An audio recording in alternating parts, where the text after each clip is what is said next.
Assalamualaikum teman-teman, perkenalkan nama saya Nurul Ismi Islamia dari kelas M238. Nah, sekarang kita akan membahas mengenai materi adaptasi makhluk hidup dengan lingkungannya.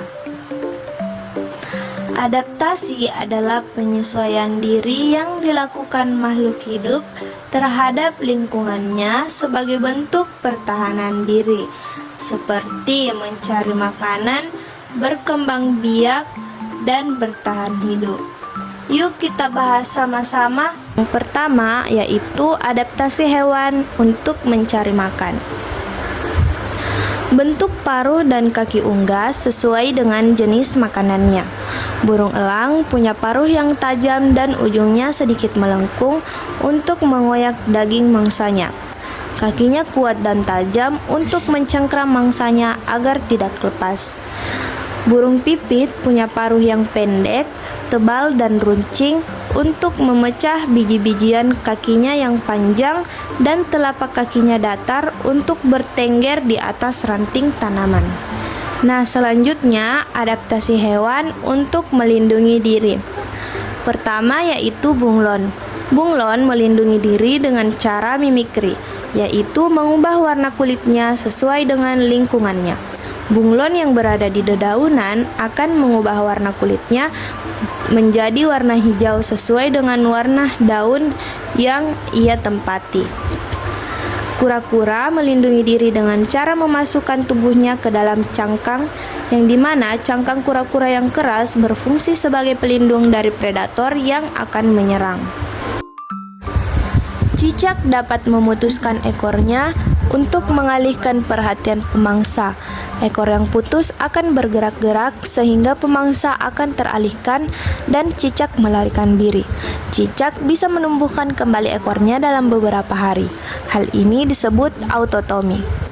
Cumi-cumi hidup di dalam air. Cumi-cumi melindungi diri dari musuh dengan cara menyemburkan cairan seperti tinta ke dalam air sehingga musuh tidak dapat melihatnya. Di saat itulah cumi-cumi berenang dengan cepat untuk menghindari musuhnya. Selanjutnya, adaptasi hewan untuk bertahan hidup. Unta adalah salah satu hewan yang hidup di wilayah yang panas dan gersang. Unta disebut mampu menyimpan cadangan air di punuknya sebagai bentuk adaptasi terhadap lingkungannya.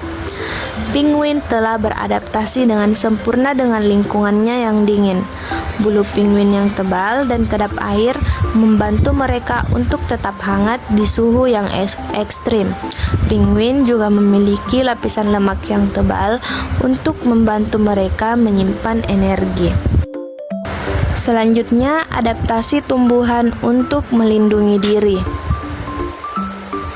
Bunga mawar melindungi dirinya dengan duri yang ada pada batangnya, sehingga susah untuk makhluk hidup lain hinggap pada batang mawar. Pohon nangka melindungi diri dengan mengeluarkan getah.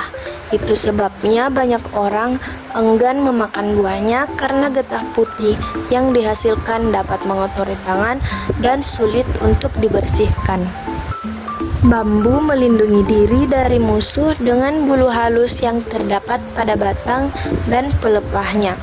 Bulu halus pada batang bambu berfungsi untuk melindungi bambu dari ancaman musuh yang akan merusak bambu. Bulu halus pada pelepah bambu berfungsi untuk melindungi tunas yang baru tumbuh pada ruas bambu. Selanjutnya, adaptasi tumbuhan untuk bertahan hidup.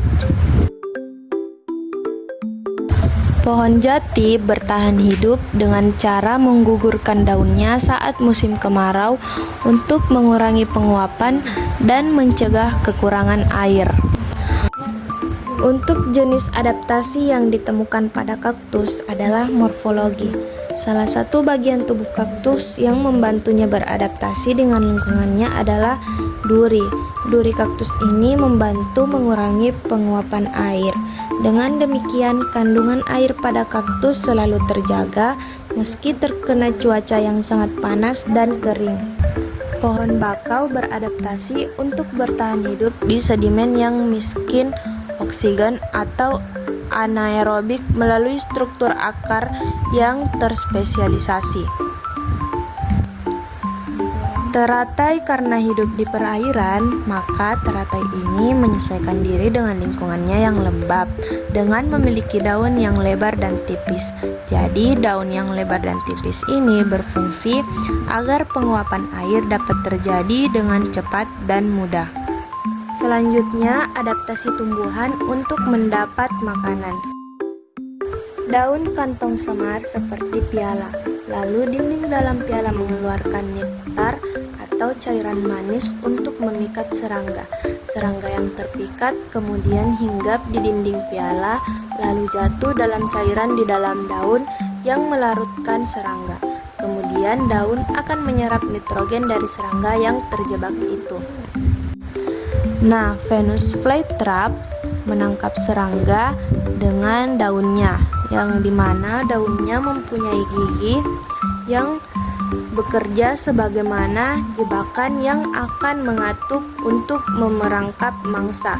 Biasanya setiap tumbuhan Venus flytrap memiliki sekitar 6 batang dengan daun yang berengsel. Itulah tadi materi mengenai adaptasi makhluk hidup dengan lingkungannya. Wassalamualaikum warahmatullahi wabarakatuh.